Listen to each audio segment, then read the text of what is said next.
Students, एडोबिला point channel में आपका स्वागत है। आज हम करने जा रहे हैं क्लास 6 की वर्कशीट 22।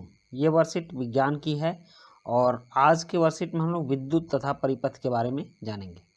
लेकिन आज की वर्कशीट शुरू करने से पहले मैं आपको बता दूं कि अगर अभी तक आपने हमारे चैनल को सब्सक्राइब नहीं किया है तो सबसे पहले चैनल को सब्सक्राइब कर लें, उसके बाद बेल आइकन का बटन भी दबा लें ताकि सारे वीडियो के नोटिफिकेशंस आप तक पहुँचते रहें। आपके सब्सक्रिप्शन और लाइक से ही हमारा हौसला बढ़ता है और हम आपके लिए नए नए वर्कशीट समय पर लाते रहते हैं। तो चलिए शुरू करते हैं आज की वर्कशीट।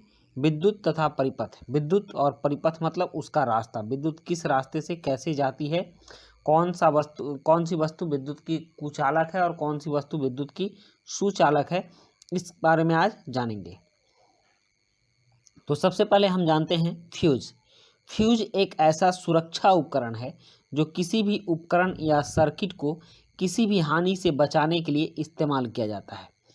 फ्यूज बिजली में एक सुरक्षा उपकरण होता है और यह अगर इसमें धारा बढ़ जाती है तो ये गल जाता है, कट जाता है और विद्युत के जो बहाव हैं उसमें अवरोध उत्पन्न हो जाता है और वहीं से बिजली की लाइन कट जाती है, जिससे झटके नहीं लगते हैं, करंट नहीं लगता और दुर्घटना होने से बच जाता है। किसी भी उपकरण में ज़्यादा करंट आने पर या किसी भी प्रकार का फॉल्ट होने पर फ्यूज उसकी सप्लाई को बंद कर देता है, जिससे कि उससे होने वाली हानि से बचा जा सकता है। अब जब बिजली की सप्लाई बंद हो जाती है तो उससे जो हानि होती है वो हानि नहीं हो पाती है और उस हानि से बचा जा सकता है। एक फ्यूज बल्ब का मतलब है बल्ब के तंतु का खंडित होना। यहाँ जो आप बल्ब का तंतु देख रहे हैं, ये जो ऐसे जुड़ा हुआ है, तो इसको आप देखिए तो ये इसमें पूरा जुड़ा हुआ है। बल्ब के तंतु खंडित होने के कारण विद्युत सेल के टर्मिनलों के बीच विद्युत धारा का परिपथ टूट जाता है। ये जो टर्मिनल हैं इनके बीच विद्युत धारा का परिपथ, जो रास्ता है, वो टूट जाता है। इसलिए फ्यूज बल्ब के तंतु से विद्युत धारा प्रवाहित न होने के कारण यह दीप्तिमान नहीं होता है।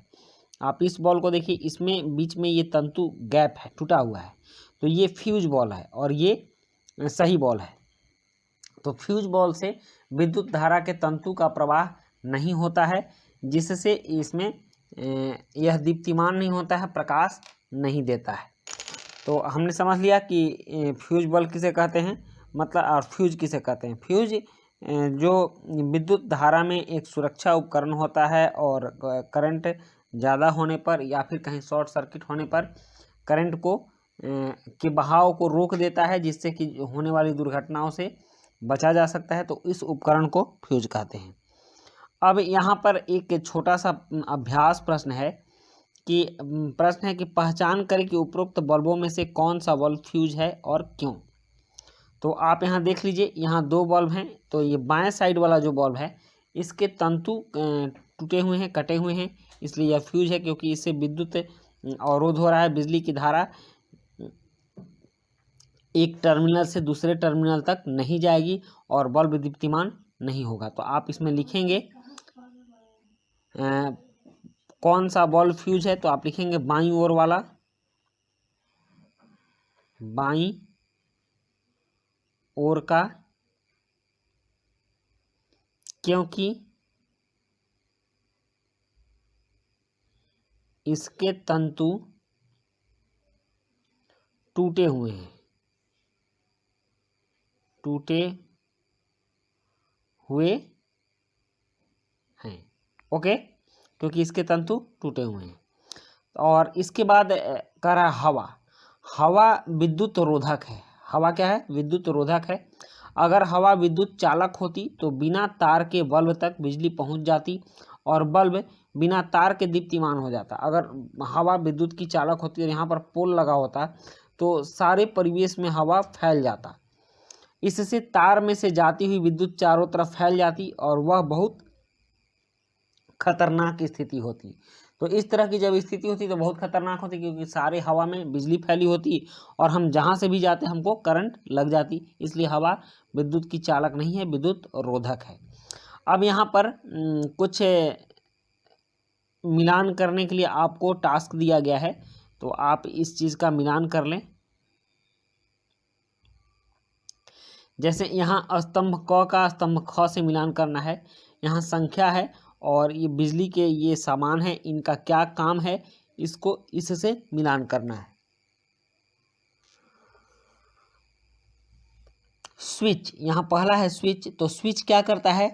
स्विच एक सरल युक्ति जो परिपथ को जोड़ या तोड़ सकती है, तो हम इसका मिलान करेंगे स्विच से।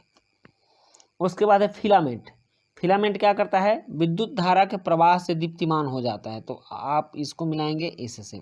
फिलामेंट विद्युत धारा के प्रवाह से दीप्तिमान हो जाता है। फिर है विद्युत रोधक। विद्युत रोधक अपने अंदर से विद्युत धारा को प्रवाहित नहीं होने देता, तो हम इसका इससे मिलान कर देंगे। विद्युत रोधक अपने अंदर से विद्युत धारा को प्रवाहित नहीं होने देता। बैटरी।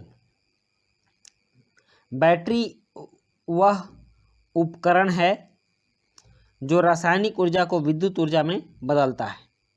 और विद्युत चालक। विद्युत चालक अपने अंदर से विद्युत धारा को प्रवाहित होने देते हैं। और फिर सेल है, तो सेल का समूह। तो इस तरह से हमने इसका मिलान किया। अब नेक्स्ट आपका है कि नामांकित के चिन्ह बनाएं, इनके चिन्ह बनाने हैं हमें। ओके, तो सेल के चिन्ह बनाने हैं।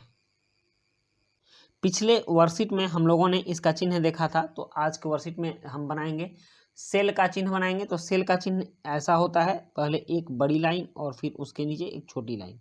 छोटी लाइन से सटाकर एक रेखा और फिर बड़ी लाइन से सटाकर एक रेखा खींचेंगे, तो ये सेल हो जाएगा। समझ गए? ये हो गया सेल का चित्र। उसके बाद है बैटरी।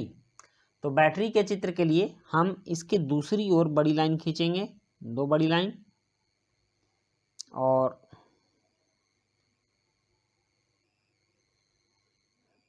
एक ऐसे और फिर इसके इस साइड में छोटी लाइन खींचेंगे और इसको मिला देंगे इससे, और फिर इन दोनों लाइनों से एक एक लाइन खींच देंगे। ये आपके बैटरी की तस्वीर हो गई। ठीक, उसके बाद है बल्ब। तो बल्ब का भी चिन्ह होता है। बल्ब के चिन्ह के लिए हम क्या काम करेंगे कि पहले एक गोला बनाएंगे। गोला बनाएंगे, उसके बाद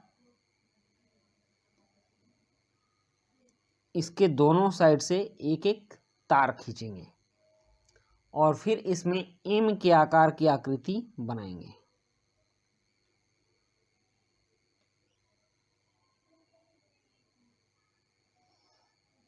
इसको थोड़ा अच्छे ढंग से बनाइए।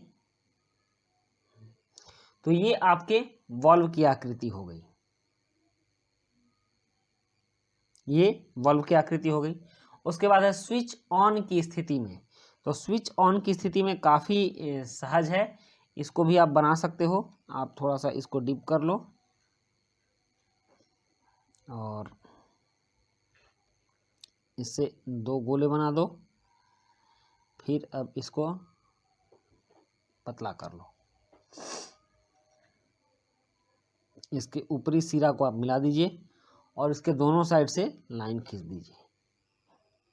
ये हो गया स्विच ऑन की स्थिति में। और स्विच ऑफ की स्थिति में करना हो तो फिर हम इसी क्रिया को दोहराएंगे।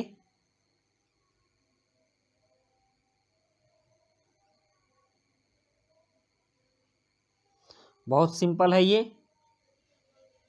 इससे एक ऐसे रेखा खींचेंगे और इससे ऐसे और इससे ऐसे, मतलब ये दिखे कि ये इसमें टच नहीं कर रहा है, सट नहीं रहा है। तो इस तरह से हम सारे पिक्चर बना लेंगे। ये इसके कुछ चिन्ह हैं जो हमें हमेशा प्रयोग करने पड़ते हैं। और उसके बाद अंत में कोविड के संदर्भ में उचित व्यवहार संबंधी संदेश है कि कोविड-19 के विरुद्ध लड़ाई में सुरक्षित रहने के लिए मास्क पहनें। तो बच्चों, ये थी आपकी वर्कशीट। और अगर वीडियो अच्छी लगी हो तो आप लाइक, सब्सक्राइब, कमेंट और अपने दोस्तों के बीच शेयर जरूर कीजिएगा। तो मिलते हैं हम लोग नेक्स्ट वर्कशीट में। Thank you.